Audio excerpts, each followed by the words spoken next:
मकर संक्रांति का जो दिवस है वो कोई साधारण नहीं।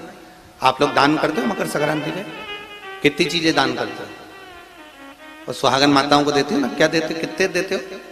13 14 कितने हैं? 14। कौन से पुराण में लिखा है कि 14 चीज देना चाहिए?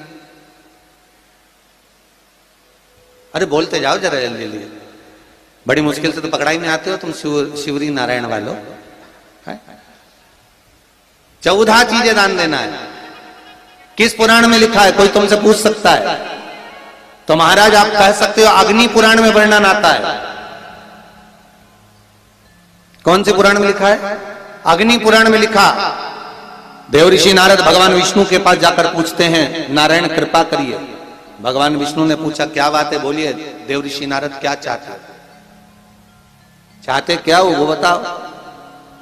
महाराज हमें इतना सा बता दो, शिव जी के यहां जाते हैं तो पहले उनके द्वारपाल से पूछना पड़ता है अंदर जाने के लिए। ब्रह्मा जी के यहां जाते हैं तो ब्रह्मा जी के द्वारपाल से पूछना पड़ता है। इंद्र के यहां जाते हैं तो इंद्र के द्वारपाल से पूछना पड़ता है। हम जितनी भी जगह जाते हैं तो कोई ना कोई द्वारपाल से हमें पूछना पड़ता है अंदर जाने के।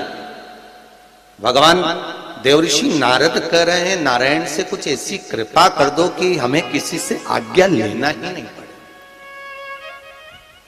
भगवान विष्णु तो उनकी बात को बस थोड़ा सा सुने और अंदर चले गए। नारद जी को लगा हमारा तो कोई जवाब ही नहीं दिया। नारद जी वहीं पर टिक गए, खड़े रहे, नाम जाप करते रहे। विष्णु वापिस आए और देवऋषि नारद से कहा एक काम करो, जब सूर्य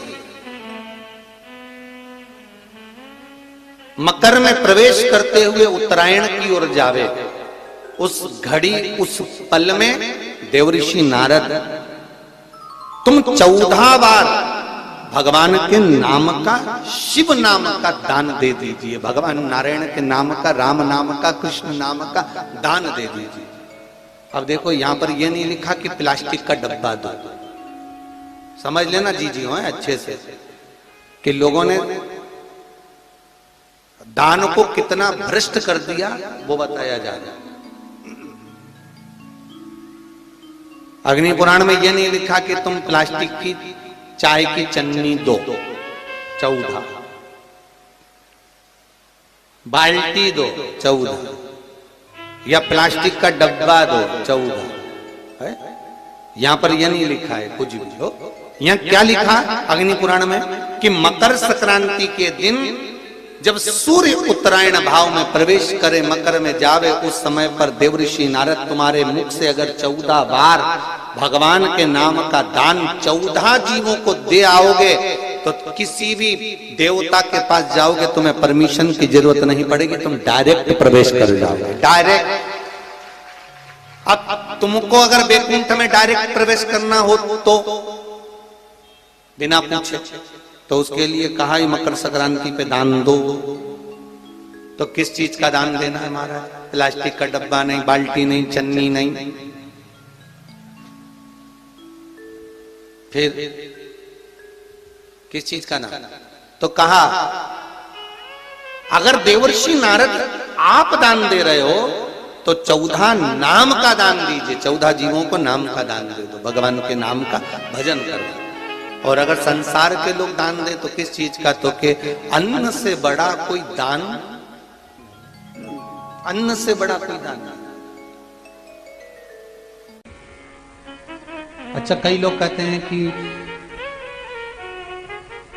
सूर्य की उत्तरायण का क्रम है, ये क्रम है, ये पूजन का क्रम है, तिल्ली के लड्डू का क्रम है, लड्डू बना लो तिल्ली का, इसका क्रम है। पर अगर स्कंद पुराण उठाओ तो स्कंद पुराण में अगर मकर संक्रांति के क्रम को यदि पढ़ोगे तो मालूम पड़ेगा कि पूरे वर्ष में एक दिन ऐसा था जिस दिन भगवान शिव और नारायण ये दोनों, इसलिए आज भी हिंदू धर्म में गुड़ के लड्डू तिल्ली के साथ मिलाते हैं। क्यों? उसका कारण कि शंकर और नारायण ये दोनों एक ही दिन, एक ही पल गंगा का स्नान करने के लिए जाते।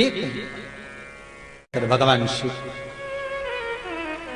देखिए कितना कितना हमारे हिंदू धर्म में एक एक तिथि का, एक एक बार का एक एक महत्व है, उसको समझिए। माता लक्ष्मी भगवान नारायण और भगवान शिव को स्नान के लिए गुप्त रूप से झांकती है।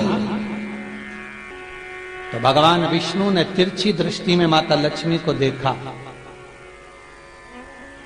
तिरछी दृष्टि। तो माता लक्ष्मी को देखकर भगवान विष्णु शिव जी को देखे तो शंकर भगवान ने कहा, नारायण हमने देख लिया, महारानी लक्ष्मी झांक रही है, हमने वर दे दिया है कि लक्ष्मी का एक नाम गुप्त लक्ष्मी रहेगा, ये छुपी रहेगी। और आज मकर संक्रांति के दिन नारायण और शिव का दर्शन इस लक्ष्मी ने करा है। पर जो गुप्त लक्ष्मी का दान दे देगा उसके घर में कभी कोई बड़ी बीमारी प्रवेश नहीं करेगी। कैंसर जैसा रोग, किडनी और लीवर का रोग नहीं हो सकता। आज भी नियम है कि मकर संक्रांति के दिन एक लड्डू बनाया जाता है गुड़ और तिल्ली का, उसमें 1 का सिक्का, 2 का सिक्का या कोई लक्ष्मी उसमें फंसा दी जाती है और लड्डू को पैक कर कर किसी मंदिर में दान दे दिया जाता है। उसको कहते हैं गुप्त लक्ष्मी, जिससे घर में कोई बड़ी बीमारी प्रवेश न हो। वो केवल मकर संक्रांति को ही होता है। कहते हैं मकर संक्रांति है जिस समय पर कल सूर्य उत्तरायण आ जाए और पहले दिन उत्तरायण के दिन ही जब संध्या का समय होता है, शाम का समय होता है, महाराज संध्या का जो समय होता है शाम का, अगर कोई बच्चा पलंग पर बाथरूम करता हो, गंदगी करता हो, सारी औषधि कर ली, दवाई कर ली, और या बच्चा रात्रि को उठकर चिड़चिड़ करता हो या रोता हो रात भर, महाराज उसके लिए, या माता के स्तनों में बच्चे को पिलाने के लिए दूध ना आता हो उसके लिए, या बच्चा रुदन करता हो या बच्चा गंदगी करता हो उसके लिए, कल शाम के समय पर प्रथम दिन में जब भगवान उत्तरायण आ रहे हैं मकर राशि के अंतर्गत, तो शाम के समय पर मकर संक्रांति के दिन गुड़ को पानी में मिलाकर शिवजी पर लेपन कर दो, उसी हाथ को बच्चे को मंदिर के बाहर चटा दो महाराज, फिर वो पलंग पर कभी गंदगी नहीं करेगा। महाराज जिस नारी का स्तन में दूध नहीं आता हो बच्चों को पिलाने के लिए, उसको भी अगर चटा दिया जाए तो स्तन में दूध आना प्रारंभ हो जाए। महाराज जो बच्चा रात्रि को रोता हो, जाग जाता हो, उसको भी अगर वो हाथ चटा दिया जाए तो वो काम करता है। महाराज ये कल के दिन करके देखना, बाद में बताना जरूर हो।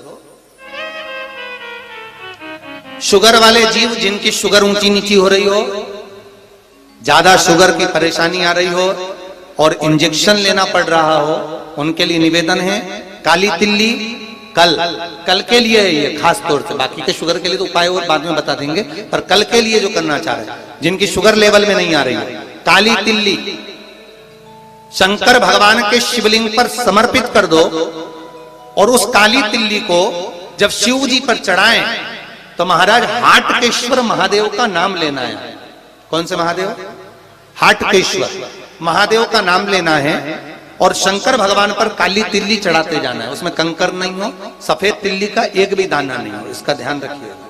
उस काली तिल्ली को चढ़ा दीजिए, हाटकेश्वर महादेव का स्मरण कर कर, किसी को जल ना चढ़ाने देना उस समय पर जब आप शंकर जी को चढ़ाएं, और भगवान शंकर की हाटकेश्वर महादेव का स्मरण कर कर 108 रुद्राक्ष से मनके से माला जप लो। वहीं शंकर चढ़ी रहने देना तिल्ली, उसी तिल्ली को वापिस कटोरी में उठाकर लिया, 3 दिन तक लगातार उसको थोड़ा थोड़ा कर कर सुबह के समय खाली पेट खाइए, शुगर लेवल पर आ जाएगी महाराज, आपकी शुगर हाई ऊंची नीची नहीं जाएगी।